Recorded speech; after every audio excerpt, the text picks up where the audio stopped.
আজকে রবীন্দ্রনাথের এই উপন্যাস সমগ্রটা প্রায় ১০ কি ১৫ বছর পর খুলছি। সেই ২০১৪ সালে কিনেছিলাম। আর তখন ভেবেছিলাম যে বড় হয়ে পড়বো। তারপরে আস্তে, আস্তে যত দিন গেছে এটা পড়েই ছিল এবং আজকে আপনাদের সাথে শেয়ার করার জন্যে আমি প্যাকেটের মলাটা খুলছি। এই এতদিন প্যাকেটের মলার দেয়া ছিল বলেই যা ধুলোবালি এবং পোকা থেকে বেঁচেছে। নাহলে আমার মনে তো হয় না যে এই এত বছর ধরে এইটার টিকে থাকতো। এটার পিছনে একটা খুব হিস্ট্রি আছে। একটু স্যাড হিস্ট্রি যেটা আমি আপনাদের সাথে শেয়ার না করে থাকতে পারছি না। তখন ২০১৪ সালে আমার ঠাকুমা মারা যায় এবং ঠাকুমা মারা যাওয়ার পর বাড়ি ভাগ হয় আমাদের। তখন একটা আম গাছ ছিল। সেই আম গাছটা কিনা দুজনের ভাগে পড়েছিল। তখন আমাদের যারা বড়রা আছে তারা কি করে আম গাছটা কেটে বিক্রি করে দেয় এবং সেই আম গাছটা বিক্রি করে অনেক টাকা পাওয়া যায়। তখন সেই টাকাটা প্রত্যেকটা ভাইকে জ্যাঠতুতো, খুড়তুতো ভাই এবং আমাদের ২ ভাইকে ভাগ করে দেওয়া হয়। আমার ভাগে পড়েছিল ৳২০০ এবং আমি সেই ৳২০০ দিয়ে এই উপন্যাস সংগ্রহ ২ টো খণ্ড তখন কিনে এনেছিলাম। আজকের দিনে দাঁড়িয়ে হোক কি আগেকার দিনেও হোক, আমি কিন্তু গাছ কেটে সেই গাছের টাকা দিয়ে বই কেনা কখনোই সমর্থন করি না। কারণ বেঁচে থাকার জন্য আমাদের পরিবেশের ভারসাম্য বজায় রাখা অবশ্যই জরুরি এবং গাছ কাটার তো কখনোই আমি পক্ষে ছিলাম না। বাট এক্ষেত্রে আমার কিছু করার ছিল না। যেহেতু পুরো সিদ্ধান্তটা বড়দের ছিল এবং আমি যদি নিজে হতাম, তাহলে আমি বরঞ্চ সেই জমিটাকে দিয়ে দিতাম বা তাকে দাম দিয়ে দিতাম এবং গাছটাকে অন্তত রক্ষা করার চেষ্টা করতাম।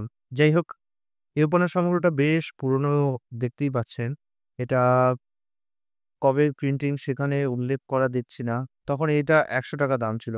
একবার ভাবুন যে এই পুরো মোটা বইটা, কত মোটা বই, উপন্যাস সমগ্রটা রয়েছে।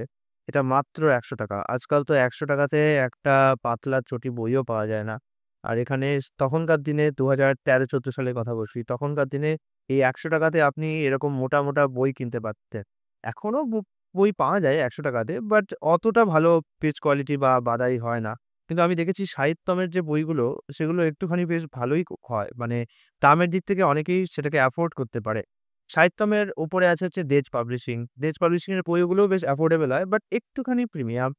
তার থেকে একটু হাইয়েস্ট প্রিমিয়াম আমার মতে পত্রভারতী এবং অন্যান্য বই পাবলিশার যারা আছে, যাদের পেজ কোয়ালিটি আরেকটু বেটার হয়। এবং আনন্দ পাবলিশার্স এর বই হচ্ছে অনেকটাই প্রিমিয়াম।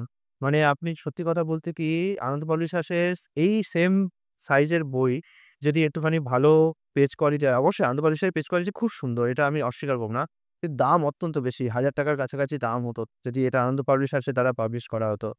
এখানে এটা মনে হয় ২য় খণ্ড নাকি? এটা ২য় খণ্ড। আর এটা হচ্ছে ১ম খণ্ড। যদি আপনি রবীন্দ্রনাথ ঠাকুরের উপন্যাস সমগ্র আলাদা, আলাদা করে পড়তে চান, তাহলে আমি বলব আপনার উচিত বিশ্বভারতী থেকে প্রকাশিত রবীন্দ্র রচনাবলী কেনা। সেটাতে আপনি পুরো রবীন্দ্রনাথের যাবতীয় লেখা পেয়ে যাবেন।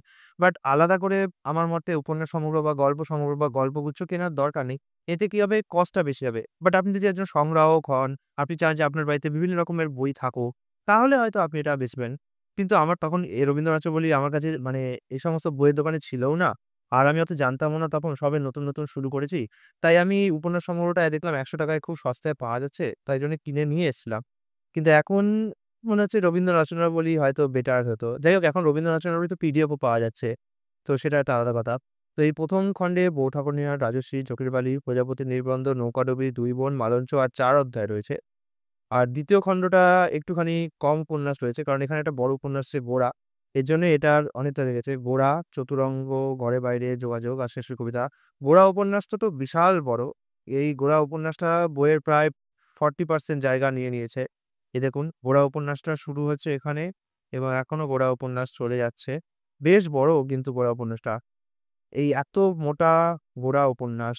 দেখুন যদি জায়গা দিতে বলি প্রায় 40% জায়গা তো শুধু গোরা একটা উপন্যাসই নিয়ে নিয়েছে।